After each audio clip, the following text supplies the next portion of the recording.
Welcome to the GCSE Maths Advantage.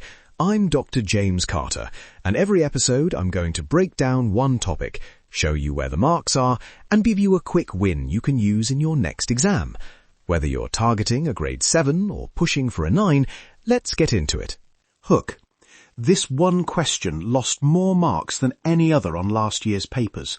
Rounding and bounds. Students wrote a single rounded number and lost method marks because they didn't show the upper and lower limits. You need to hear this now, because it's the sort of 5-mark question you can turn into a guaranteed 3 or 4 marks with one simple habit. That sounds familiar. I always thought you just put the rounded value and move on. What's the real trick? Good question. Today we'll make the trick a habit. We'll cover what upper and lower bounds actually mean, show a step-by-step example with area, explain how examiners award marks, and finish with a 10-second checklist you can use every time. Sound good? Yes, please. I want to stop losing those easy marks. The concept. Start with the idea of rounding. If a length is written as 3.2 to 1 decimal place, that single number is shorthand for a whole range of possible exact values. It means the true value could be anywhere from 3.15 up to, but not including, 3.25. Say that with me. Lower bound 3.15 inclusive, upper bound 3.25 exclusive.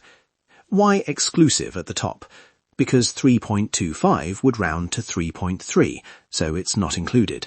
So lower bound is included, upper bound isn't. That surprises people. Exactly. And the same rule applies for 2 decimal places. If a width is given as 2.55 to 2 decimal places, the true width lies between 2.545 inclusive and 2.555 exclusive. Inclusive below, exclusive above. Low in, up out. Keep that phrase, it helps. Now, let's work through a concrete example so this stops being abstract. Worked example.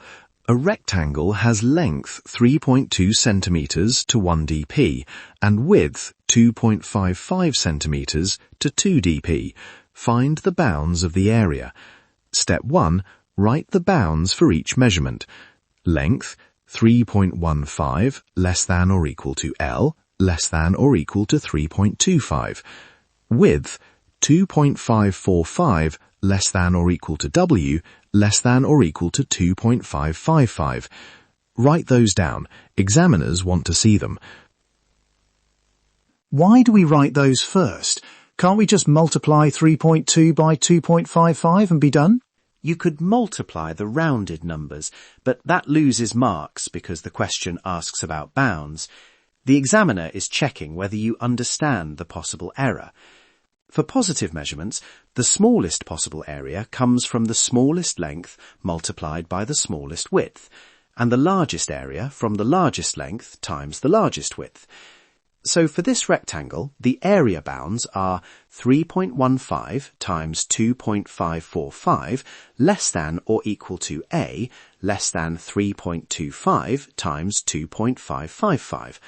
Do the multiplication next. Calculate the numbers. 3.15 multiplied by 2.545 equals 8.01675, and 3.25 multiplied by 2.555 equals 8.30375. So the area bounds are 8.01675 less than or equal to A less than 8.30375 centimeters squared. If the question asks for bounds, stop there and label the units.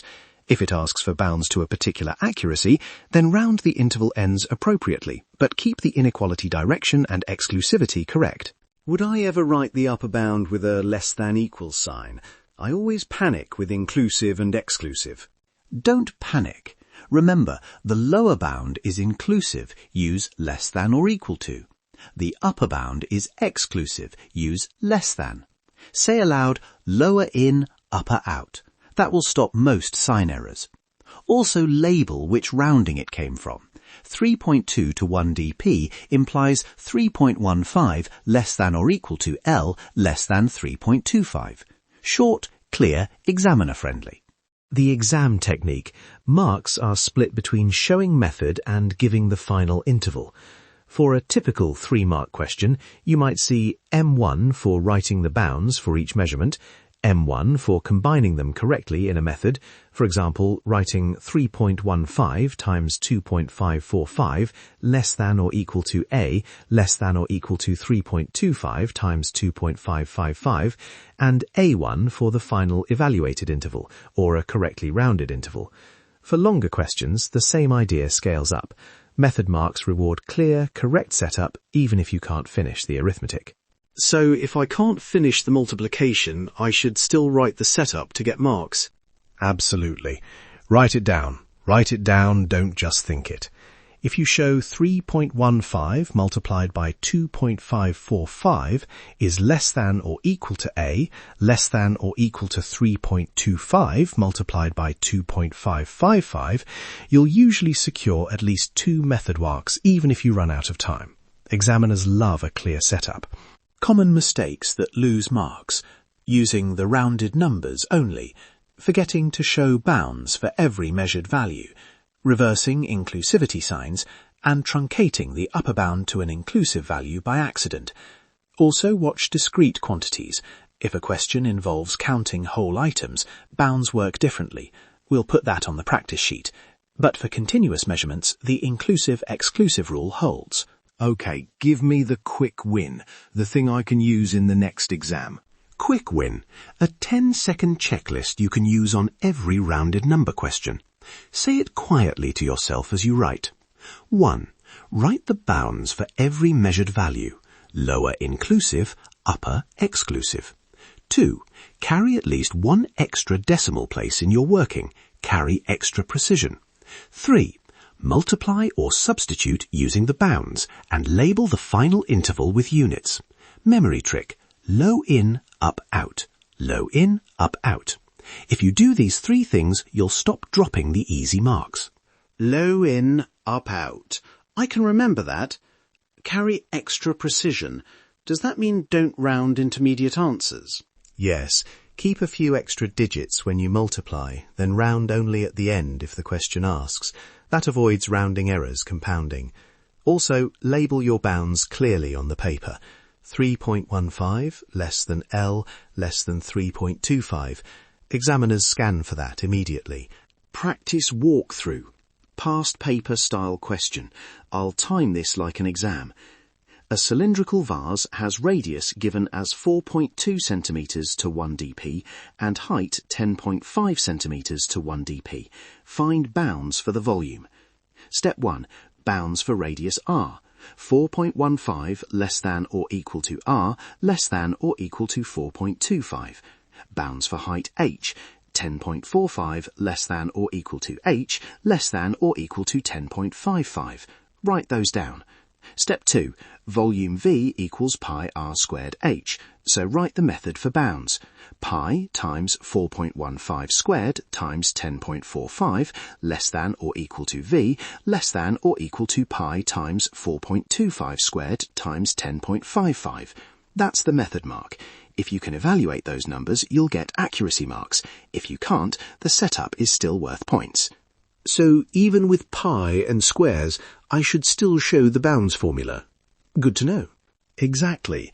Write the structure with pi and the squared radius. That demonstrates understanding. If the question asks for numeric bounds, calculate with extra precision and label your final interval. For example, 563.8 is less than V is less than 600.2 centimeters cubed. Numbers depend on your calculator. Always show units and the inequality signs. That's your quick win for today. Low in, up out, and write the bounds before you do the arithmetic. If this helped, share it with a friend who's revising.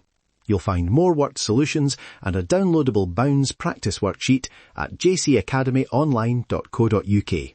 Stay curious.